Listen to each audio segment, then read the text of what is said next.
Ladies and gents, thanks for being patient. Right, we've got some more guys flipping out to bring up on stage now. Some well-established riders, some BSB stars, some youngsters coming through. Please put your hands together for Nico. Right, Maheni. Maheni, you happy with Maheni? Glenn Irwin, Josh Elliott, Keith Farmer, Andrew Smith and Cameron Dawson. Right, grab a seat, guys. Sit yourself down, I'll stand here. Right, Nico, let's start with you. I'm not going to say your second name again, I've been thinking about that all flipping now. And he's just put me off as well. Right, now, your career's kind of been injury hit, you've had a few smashes. I remember you having a big one at the Northwest, and then you come back and you had some further crashes, British Championship and stuff. But first of all, how are you? Physically? I'm getting there. That was your fault at the Northwest. You were the one who showed me around. But, silly mistakes, you know. Like the Northwest I was going well and I felt really comfortable and you know everything that you said. Like you know, I took a file around and wrote it down, and as soon as I went out, like I was 8th fastest along Coast Road, and I was like, you know, I feel good. And I remember Daddy saying to me, like, he says, I think we were pushing too hard, and sort of says to him, to be honest, I feel like I could stop and get an ice cream at Morelli's and lick it, like I wasn't trying. And I was talking to William and stuff too, but then whenever we went out on a Thursday, just everything wasn't going well. Like I wasn't in good form, I couldn't really get my head around it. And I went out, because it went so well on the Tuesday, I was sort of under a bit of pressure on the Thursday with myself and then Breaksfield, coming into Mull Road. Come out of your corner, Willie knocked the pads, went for the brakes, and on there. And I broke 7 ribs, punctured my lung, broke my pelvis in 2 places, and broke my hip and ankle. And he told me I wouldn't walk without crutches for 14 months. And I was back racing in 15 weeks, and I won a race at Donington. Then I impressed the guy, Trevor Scott, and Trevor, you know, asked me to ride an Aprilia for him in 2017, and I did. I went and signed for him, and then I got the massive setback. Dislocated both knees and paralysed myself from the knee down to my left toe. Smashed my right femur, smashed my right thumb, smashed my left wrist, and have to ride a bike now with a right foot gear shift. Oh really? How hard was that to adapt to? The hardest part of it is, as soon as you throw your leg over the bike, you constantly go to lift your left foot. Yeah. That's the hardest part, but you know, once you get on the bike and you go, the things can really ride themselves now. You know, the electronic packages are so good, you just sit on them and you go down the gears and you don't use the clutch or nothing. So you know, that part of it's handy enough. So what are you looking at? 2019, what's your plan? I want to be an Ulster Superbike champion, to be quite honest. I come back and I says I want to come back and have fun, and I put a lot of weight on from obviously the accidents and stuff. I put a lot of weight on, and I went to a race in Scotland and I come home and I looked at myself in the mirror. I asked myself a photo and I was like, who's that? And my mate turned around and goes, it's you. And I said, no, it's not as easy as it is. And I took the phone off and zoomed in because I was like in denial. I seen it and I was like, what are you doing? Come home. Mr. Robbie! I come home and I jumped in the scales and I brought up a telephone number and I was like, well here. And I started training and stuff, and the weight just eventually, like once I started training, I didn't go back training to get fit for a motorbike. I went back training to get myself fit for healing wise, and I ended up, I've lost 4 stone from July, so I've on the bike and stuff. I wasn't even going to race. Like mum and dad, they were and I went behind mum and dad's back, got that bike, brought it home, nearly had to get a mortgage out to buy a house, and you know, I went to Spain testing and everything went well, and I came back to have fun. I wanted to call time on my career. You know, I didn't want an injury to it, and I went to Spain, and soon went to Spain with another rider there, and I said if I can get a couple of seconds off him, I'll not be far away. And the last day we were at the same time, and went to Bishop's Court and went to Cookstown, a couple of tests, and I knew I was on the pace. Went to Bishop's Court for the first round and ended up first race. I qualified 6th, first race ended up 7th, and I come in and I was fuming. I was like, what are you doing? And then I had to keep trying to remember myself, like, you're only going back for fun. And then it's whenever you start to push at the front, you start to realise that's not what happens. And the second race I went to the 4th, so you know, I was good in a way because I keep saying, like, you don't win a championship in the first round, but you can lose it in the first round. And you know, big Jared there won the championship last year, got 2 DNFs. Ali Kirk, you know, got 1 DNF, and Carl Phillips, and fair enough, he got away and got 2 wins. But you know, I got points on the board, and I know that you know, a bit more time to bike and stuff, and a bit more bike fitness than I'll do there. Right, let's move the mic along. Glenn Irwin. Batteries are dead in this. Now, obviously you're a factory rider now, you know, you jumped from Ducati to Kawasaki, and obviously things are looking good. You're now obviously their #1 rider. Leon's gone off World Championship, and you've got a young guy beside you, but you know, being a factory rider, what's happened with the trainers? I thought you could afford some decent pay, not you missed his shoes on when you come out of the house. What's all that about? You know, you're in front of the cameras now, you've got to show winning and show a bit of fashion as well. It's a wee bit of colour coordination. You know. Oh, is that what it is? The right amount of green. Sets the outfit up. And it's got your date of birth on 1964. No, you're a little bit out there. Actually, unfortunately, not too far. Right, no, seriously, you know, you moved over and, you know, a good year on Ducati last year, really, you know, which you know, you've been kind of been getting stronger and stronger. You had a winter away testing now, the new bike, new team, new people around you. Basically, how's it all going? Yeah, not great in testing, to be truthfully honest. I expected a lot more from myself and also from the team, you know, in terms of how we went about things a little bit. But that's what testing's for. So finding out if you're quick or how to become quick or what we need to change, and it has been quite difficult.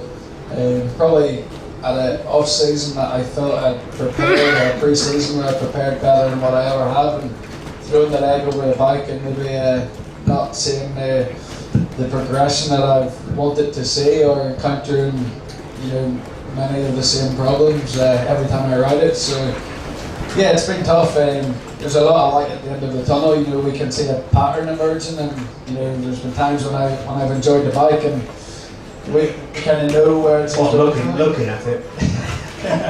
Yeah, we had a test in Guadix in November on Leon's bike from last year. And I was going to ask that. Did you ride Leon's or the 18 bikes first, and then of course the new bikes there? Yeah, so I rode the 18 then and the 19 from the turn of the year. But in Guadix we started with Leon's setting, and as much as I felt at home in the Kawasaki, immediately I wasn't too happy with my pace. Made some changes and like a setting quite far away from Leon's, and I went maybe a second quicker than what I had in Ducati, so that was good. Coming into this year, it seems to be everywhere we go, it's Leon's setting is in the bike, and yeah, we had to have a little bit of a chat. I'm not Leon Haslam, and I haven't got to where I've got to trying to be Leon Haslam, and sometimes you need to put that point across and make the people closest to you in the garage realise that. Yeah, I mean, that comes down from any form of racing, you know. I think over the years, even at Grand Prix level, you know, back in the two-stroke days, it was either Mick Doohan or somebody else at Honda, and that's how you had to ride the bike, you know, with their setup, unfortunately. So you're kind of trying to not teach an old dog new tricks, but it's tough getting that point across to a team, especially when they're supposed to have a lot of experience.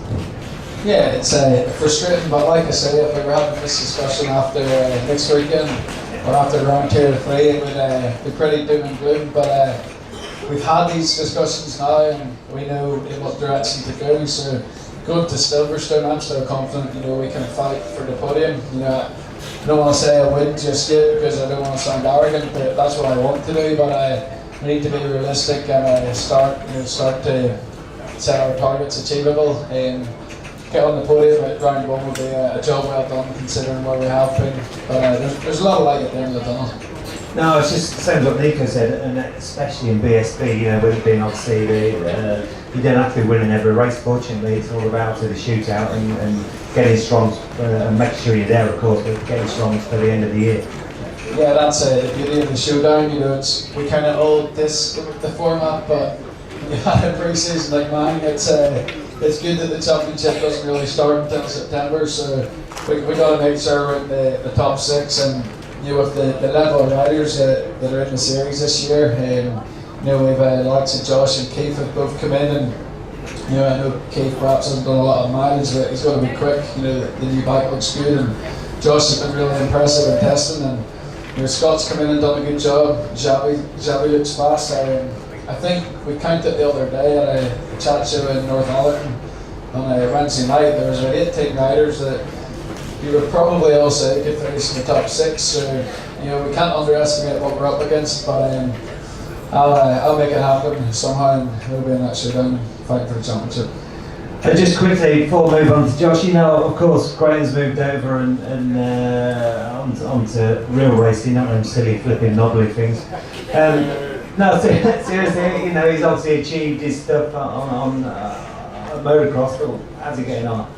He's doing a mega job, Steve, so he is. It was as a kind of family, it was hard to take the news that his wrist would never be good enough to continue in motocross, and he's got two young children, and one of them, Jack's, only about 2 months old, so he provides for his family. He's got an American wife who's obviously high maintenance, so we need to.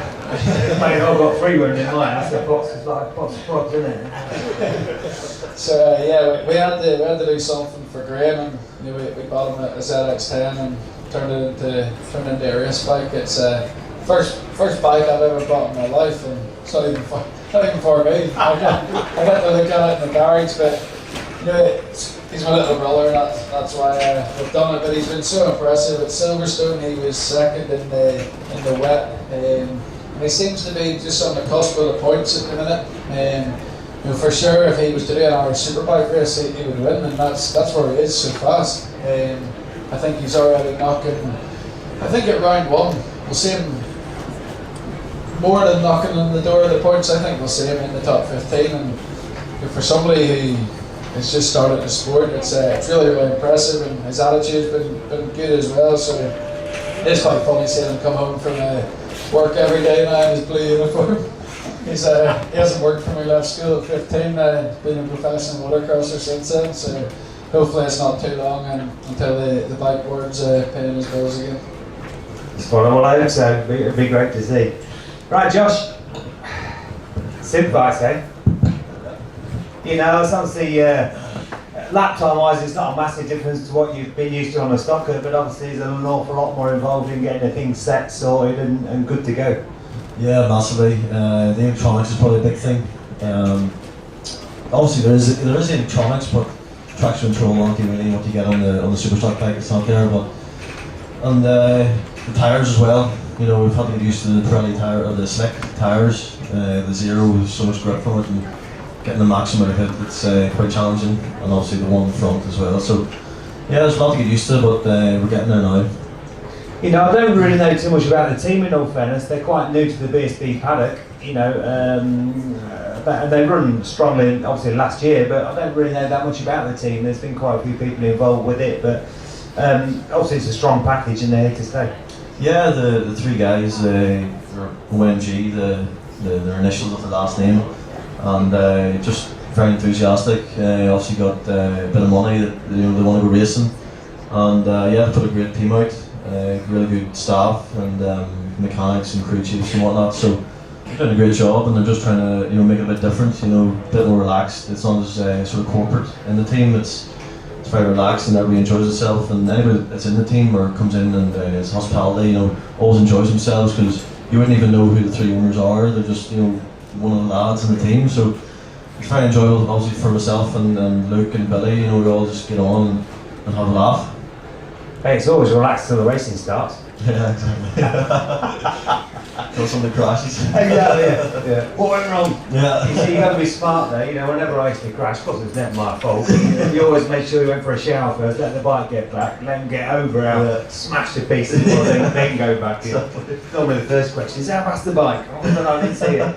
Go for a shower. But no, you've obviously been away testing, been in Spain, sends up most people, and chipping away. It's great to go and blow out the cobwebs and hopefully get some good weather. But plus it boosts your confidence. But it's not the be all and the end all, because you're not racing those circuits.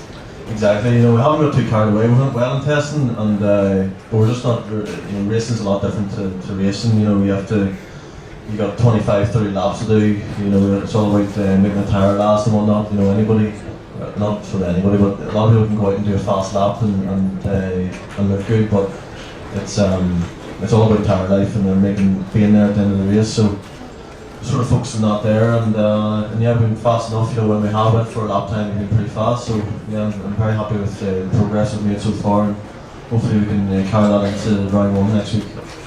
You see, I never could. I was never really interested in qualifying. I think I only got 3 pole positions in my whole career, something like that. It was when it mattered, but I was a Sunday man, really. You know, I should say Saturday night, shouldn't I? But I was a race day man rather than anything else, and I was always pushing towards consistent lap times for the race rather than just a one-off. Yeah, that's what it's all about. Really, you know, we have to. You see so many races, and you see boys starting well and then they drop back, and it's all because they haven't put in the work, you know, during practice or testing, whatever, on old rubber. So that's what we've been focused on quite a bit, and yeah, hopefully it pays off. Right, Keith.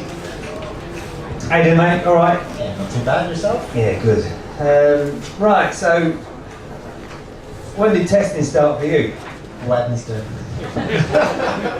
I'm only taking the mickey. Obviously, you know, we've seen the BMW, the new one. You know, well, first of all, you know, I've been chitting and chatting with a lot of the development riders at the end of last year, so I kind of had a good idea of what they were working on with the new bike and what was coming. But of course, we've seen Tom Sykes at World Superbikes with the Show Mules team start off the championship, and you know, and it's been quite widely publicised that they're using quite a standard engine, and you know, the release of the new bike was getting put back.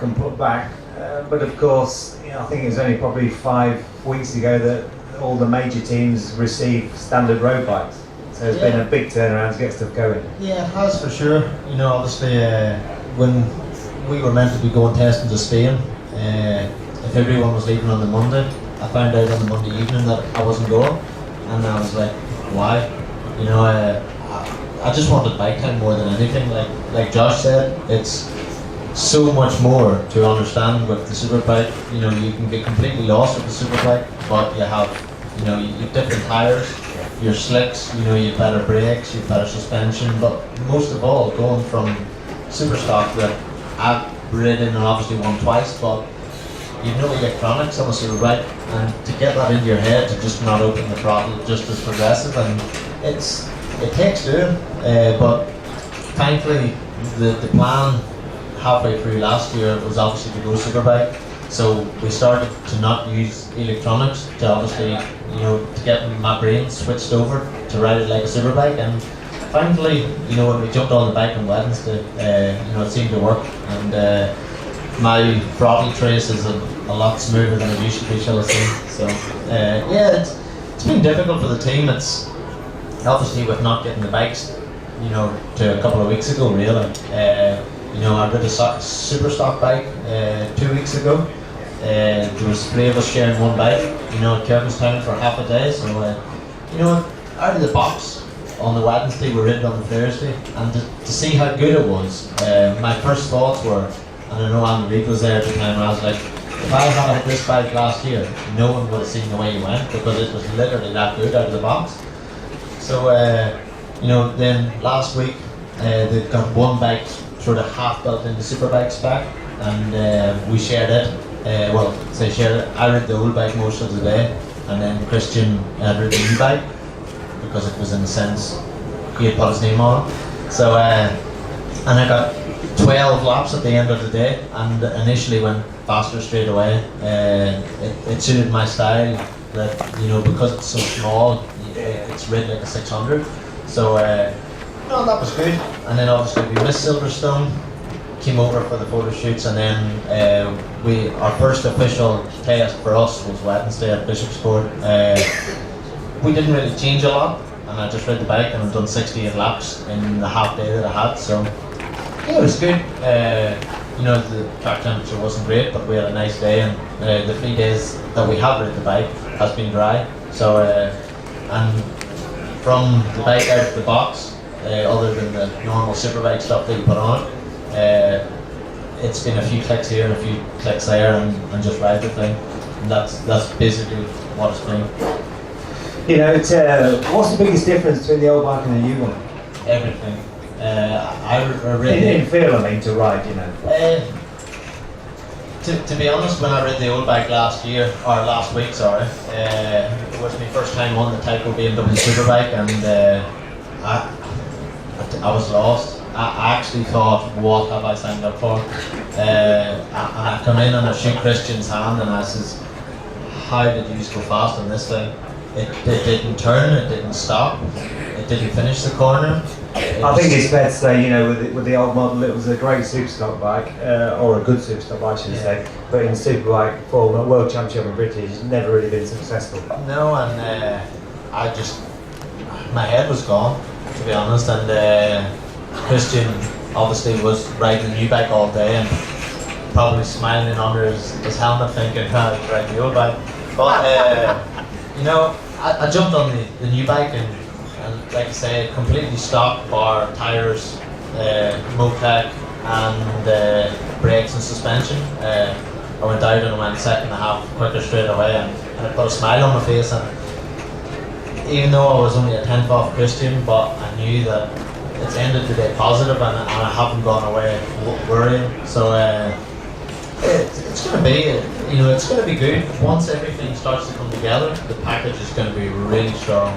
But it's just time, and you know, Christian's jumping at the bit. He's a wee bit more eager than I am, and I'm just laid back with it all. And it is what it is. You know, the team have worked extremely hard to get it where it is already, and obviously to be the first BMW team, you know, other than World Superbike team, to have the bike running, especially with the Motec ECU. So yeah, it'll be interesting. It's nice that, in a sense, we haven't had to compete against anyone else. So, you know, we've done our own thing. We haven't worried about times. So, come into next weekend, free practice 1 and 2. Well, if it's dry, we'll see where we are. And we'll go from there and progress. It's the first 2 rounds is literally a test for us, and I've made sure Philip knows that. Well, that's going to be the next question. Obviously, Philip can't be here today, but you know, what's his kind of outlook on the beginning? You know, like we said with you know, with Glenn, it's not a major issue. You know, of course, for the first couple of rounds anyway. Even if he's still going to be scoring points, it's not a major issue to be even on the podium as such. But what's Philip's outlook for the first couple of rounds? Is he quite laid back about it, or has he got his bottom lip out? No, I think he's had a stressful winter, and to be honest, because Philip is, if he doesn't have an answer for you, you won't hear from him. And whenever Christian and I have been trying to ring him and he's not answering, we've been sort of worrying. But when you see his, you know, him ringing you, you know that he's got an answer, and it's been tough for him. He's had a lot of hoops to jump through, shall I say, and a big fight with us. But he's put the thing together. He hasn't had it easy, but it's with the package that everyone's seeing in World Superbike. You know, they've got one upgrade motor from stock. That's what they're running in World Superbike at the minute. But you know, to see the finished article and how good it can be, that's what they're excited about. So with the old bike, obviously they had, you know, they were always pushing and they wanted to win like everyone else, but the old bike had just came to the end of its line. You know, when it was good, it was good, but it was never such a fine line, shall I say. It was never, you know, like Josh will know because he's actually rid it. So it was proper hard work. But to see how, you know, good this new bike is, and the window of where it works seems to be a little bit easier. Just because of, I know we've only been around Bishop's Court in Cookstown, but to do a fast lap around Cookstown in the old bike, which I think Christian had the lap, like, not to say outright lap record, but was a 53.7. And I know we haven't had warm weather, but Christian's quickest time was a 53.9 or something. And but it's been easier to do. and you don't feel like it's, you know, you're absolutely scraping the bottom of the bar to do a lap. So we'll see next weekend. We'll just see how it goes. Right, let's move along. A couple of, before they fall asleep, the kids on the end, a couple of newcomers. Right, Andrew, you know, you've come back from quite a big injury, a broken pelvis, and you're looking forward to obviously 2019, the new 300 Supersport series. But the man beside you helps you out quite a bit as well. Yeah, he's very good. Can't thank him enough taking me around the tracks and just giving me advice. And I'm young and I need advice. He's already knows what to do and what not to do, and he's just passing. Have you watched him on telly?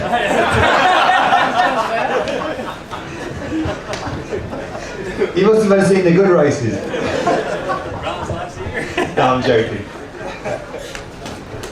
But yeah, so you know, of course, 19. You're looking at a full season of the 300 Supersport Championship with Kawasaki, yeah. Yeah, the Kawasaki 400.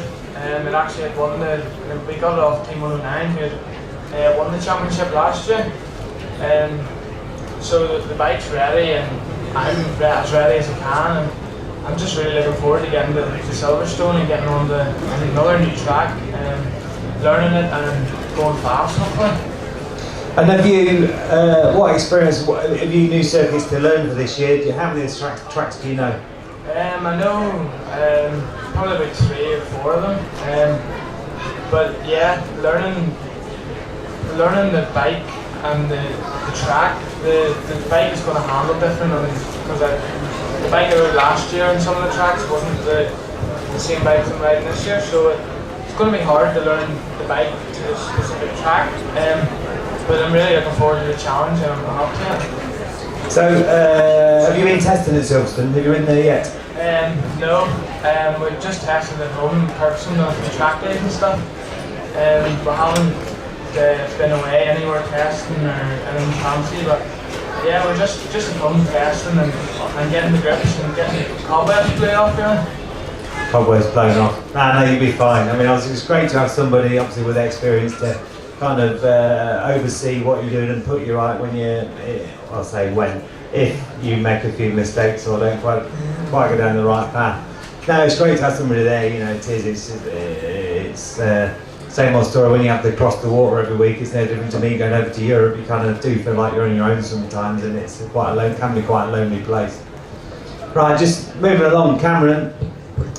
Now, Cameron, you're so you two are going to be riding against each other, of course, I suppose, in the British Championship. And who's the best out of 2 of you? No, I'm only joking.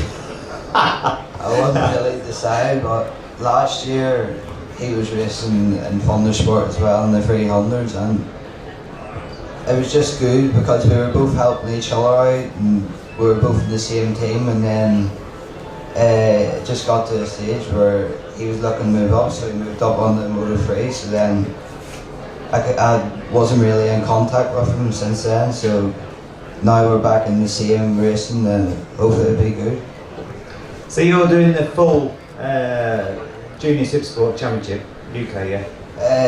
Yeah, I'm hoping to be doing some USBK rounds, just whatever we can do, and hopefully most of them don't clash. I think there's 1 or 2 clash, but instead we might do some Mondello since there's a wee bit longer track time, so then we'll get more track time in the bike. How old are you?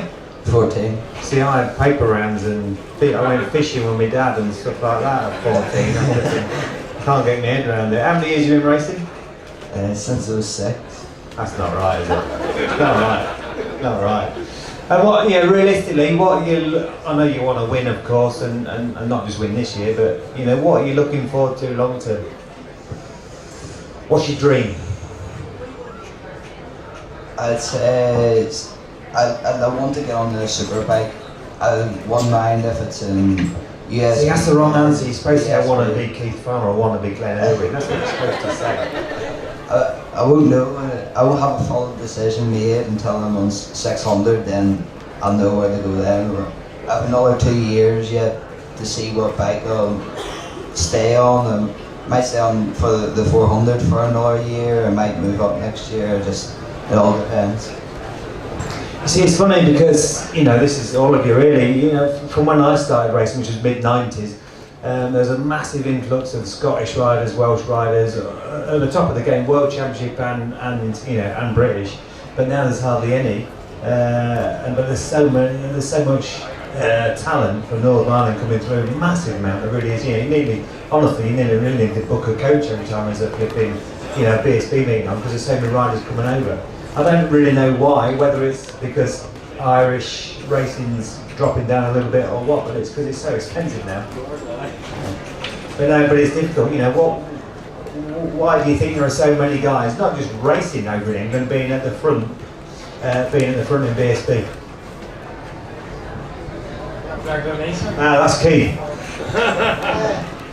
It's a difficult one. It's all down, you know, a lot boils down to money these days. It's you know, it's not necessarily like I've 4 British titles and I struggled to get around this year, you know, and it boiled down to the wire, and it was just because, you know, the like of the Xavi Forres, Redden, you know, Doris Baz, you know, riders like that was coming in with massive name behind them, and you know, a big wage, and you know, for someone like me that doesn't bring money to a team and potentially looking some money out of it rather than me working it full time, and it leaves it difficult.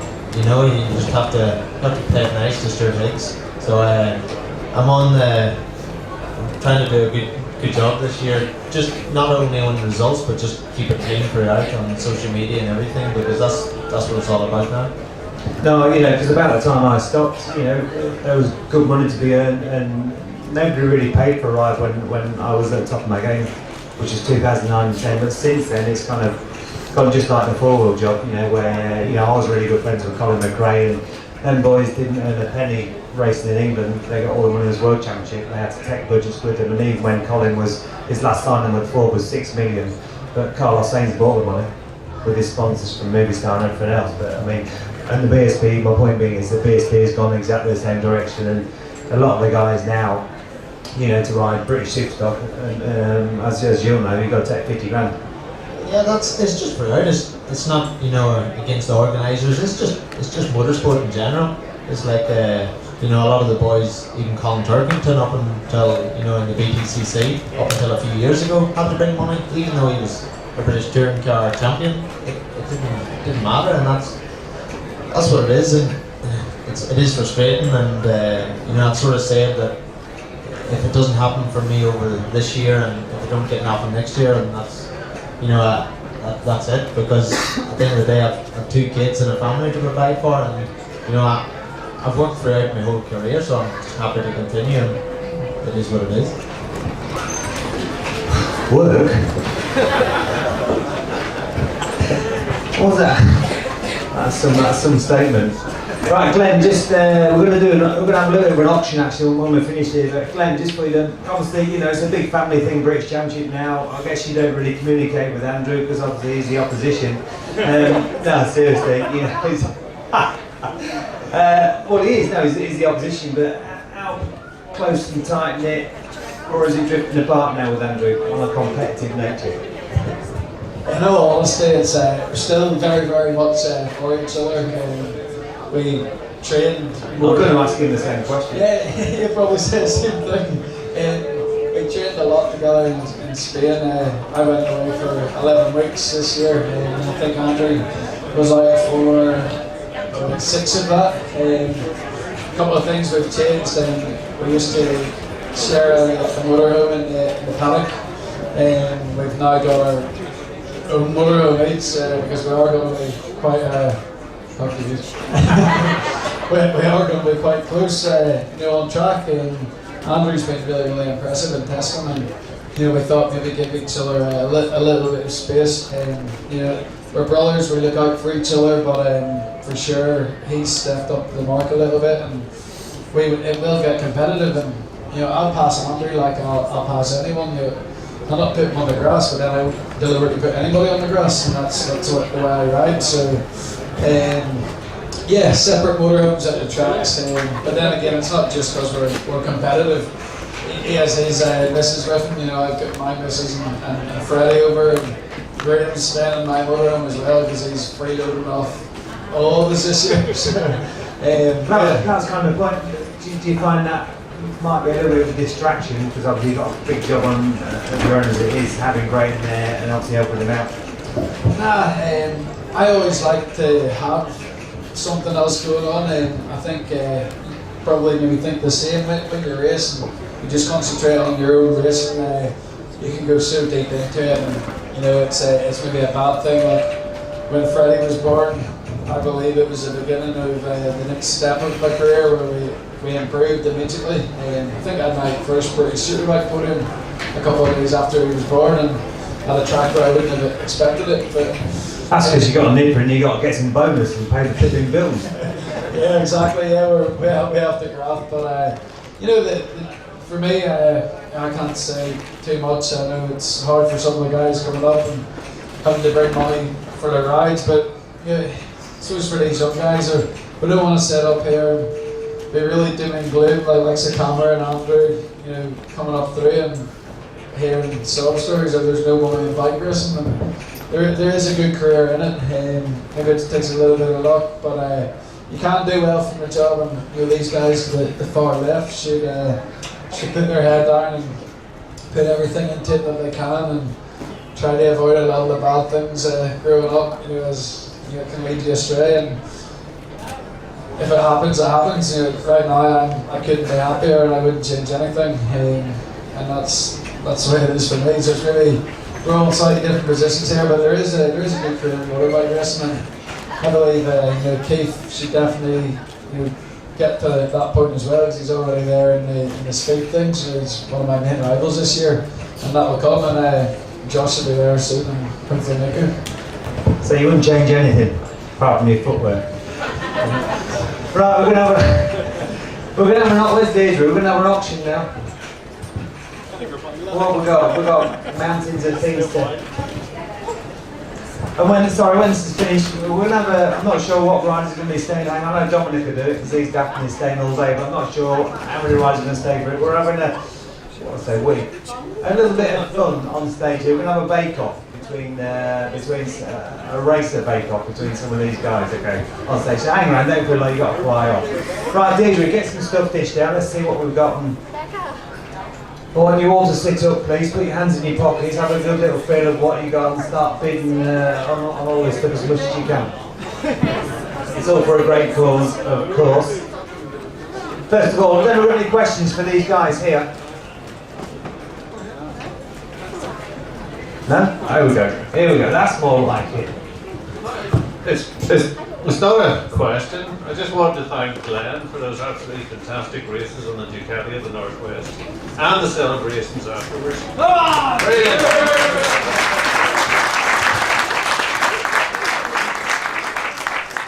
Yeah, it's only 1, 2. 3.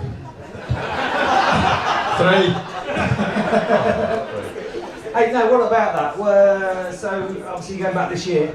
It's all changed, obviously, that little Carrick Fergus kid's riding that red bike and you're obviously on a new bike again. So are you just riding single bike or stock or what? Super bike, super stock and super twin. You know, it's quite new for me. I think the last couple of years, you know, thankfully I've managed to win the races, but off maybe 7 or 8 laps of practice, and that's nobody's fault other than we have an incident. It's most important that the incident's dealt with correct and that riders looked after and the course is correctly built back up as such. But that's luck of the draw. And sometimes I've rolled into Saturday thinking, like, I don't know if you've been there before and had a lack of laps, maybe you did all the classes, but I nearly feel like it's not safe to lead the race, if you know what I mean. I'm thinking I'm not up to speed, and I wanted to.